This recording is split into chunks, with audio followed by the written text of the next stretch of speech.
मोटी मोटी लकड़ियों में आग पकड़ानी होती है तो छोटी छोटी को उसके नीचे लगाते हैं, तब उसमें आग। मेरे ख्याल से कारी साहब कह रहे हैं कि नानपारा में भी यही होता है। अगर नानपारा में यही होता है तो बस आपको बताने की जरूरत नहीं, बड़े बड़े मुकर्रिर आने वाले हैं, छोटों को पहले लाया गया। और इसमें रब का शुक्र अदा करता हूँ, वो बड़े हैं, बड़े थे, बड़े रहेंगे। मुझे छोटे रहने ही में बड़ा मजा आता है। छोटे रहो, कोई गलती हो जाए तो बड़ों से माफी मिल जाती है।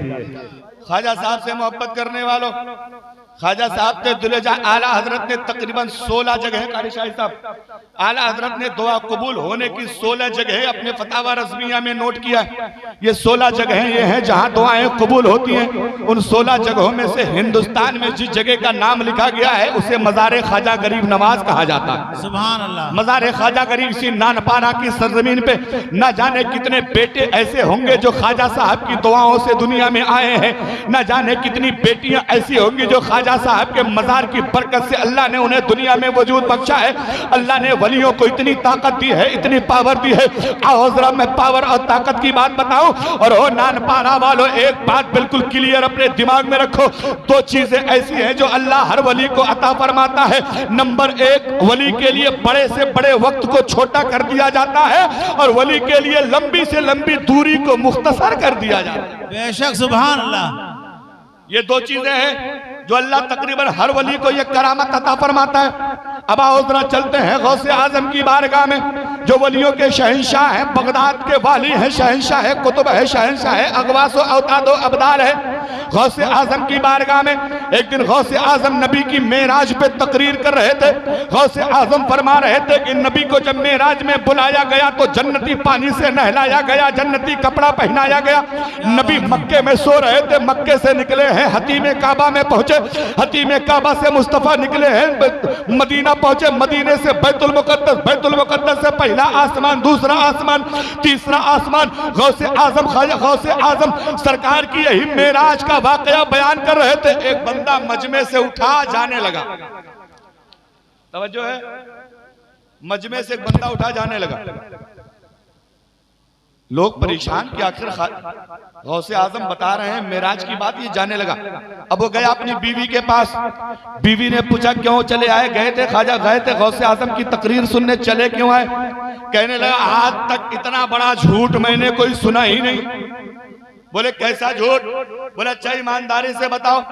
गौसे आजम बता रहे हैं कि नबी जब मेराज में जाने का वक्त हुआ तो उम्मे हानी के घर से निकले, खाने काबा आए, खाने काबा से मदीना गए, मदीना से बैतुल मुकद्दस गए, वहां से पहला आसमान, दूसरा आसमान, तीसरा आसमान, चौथा आसमान, 7 आसमानों पे गए, कुर्सी पे गए, जन्नत और दोज़ख को मुलाहिजा फरमाया।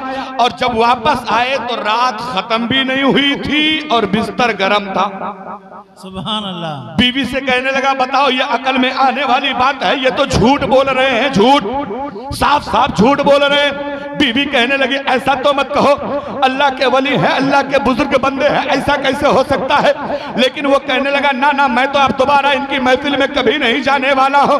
अब जैसे ही वो महफिल से उठ के चला है, गौसे आजम की नजरों ने उसके जाने का मकसद भांप लिया कि ये गया क्यों है। गौसे आजम ने इसको मुलाहिजा कर लिया।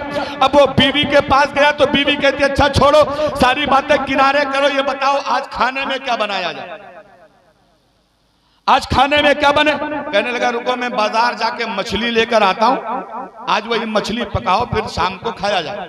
गया बाजार मछली लेने, मछली लेके आया, बीवी को दे दिया कि जल्दी से काट पीट के इसको तैयार करो, मैं अभी गुस्ल करके आता हूँ। कपड़ा उठाया, दरिया में चला गया, नहर में चला गया नहाने के लिए। और मेरे भाइयों जरा गौसे आजम की पावर देखना, वलियों का अख्तियार देखना, वलियों की हमारे दिलों पे हुकूमत देखना।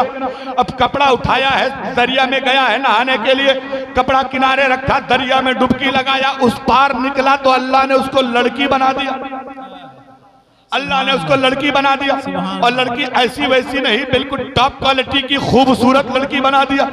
अब वो बंदा बहुत परेशान है, हाय मेरे मौला मैं इधर था तो लड़का था, उधर गया तो लड़की हो गया।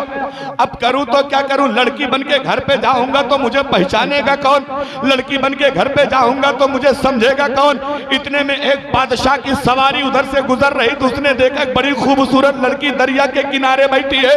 उसने उसको अपने घोड़े पे बैठाया, लेके 9 तो 11 हो गया, ले गया अपने महल में, लड़की से निकाह कर लिया। अब वो बहुत सोच में पड़ा है, हाय रे मेरे मौला, मैं अच्छा खासा मर्द था बीवी बन गया, अच्छा खासा मर्द था औरत बन गया, अच्छा भला मर्द था मुझे तो बीवी बना दिया गया है।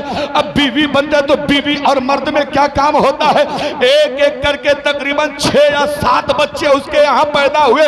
तकरीबन 12 साल तक वो बीवी बन के उनके साथ रहा। एक दिन फिर आया, चलो चलते हैं दरिया में, वापस चलते हैं, दरिया में चलते हैं और चल के गुस्ल करेंगे। फिर उसी दरिया में नहाने के लिए आया, डुबकी लगाया, उस पार निकला तो लड़का, जोर से कह दो, सुभान अल्लाह, जोर से कह दो, सुभान अल्लाह। उस पार निकला तो फिर मर्द बन गया, लड़का बन गया। अब सोच रहा है कि मैंने तो 12 साल उसके साथ निकाह में बिताया, 5-6 बच्चे मैंने पैदा किए, लड़का था लड़की बन गया, अब लड़की से दोबारा लड़का बना हूं, चलूं देखूं मेरा घर सलामत है कि नहीं, बीवी बच्चे हैं कि कहीं चले गए। जब जाके देखा तो क्या देखता है, बच्चे घर के आंगन में खेल रहे हैं, बीवी अभी तक मछली काट रही है। सुभान अल्लाह, सुभान अल्लाह, क्या बात है, सुभान अल्लाह। मछली काट रही है, भड़क गया बीवी के ऊपर, बोला इतना टाइम कैसे लगा दिया, अभी तक तुम मछली ही काट रही हो, अभी तक तो बन जाना चाहिए था। बीवी कहने लगी क्या तुम्हारा दिमाग खराब है, अभी तो तुम थोड़ी देर पहले गए हो और इतनी जल्दी वापस आ गए, कह रहे हो मछली बन गई। वो समझ गया मेरे भाई, मैं 12 साल बिता के आया हूँ, 5-6 बच्चे पैदा करके आया हूँ। बीवी कह रही अभी तो तुम गए हो थोड़ी देर पहले। दौड़ता हुआ गौसे आजम के कदमों में हाजिर हो गया तो देखा गौसे आजम अभी नबी की मेराज का वाकया बयान फरमा रहे हैं, नबी की मेराज का वाकया बयान फरमा रहे हैं, नबी की मेराज का तज़किरा फरमा रहे हैं।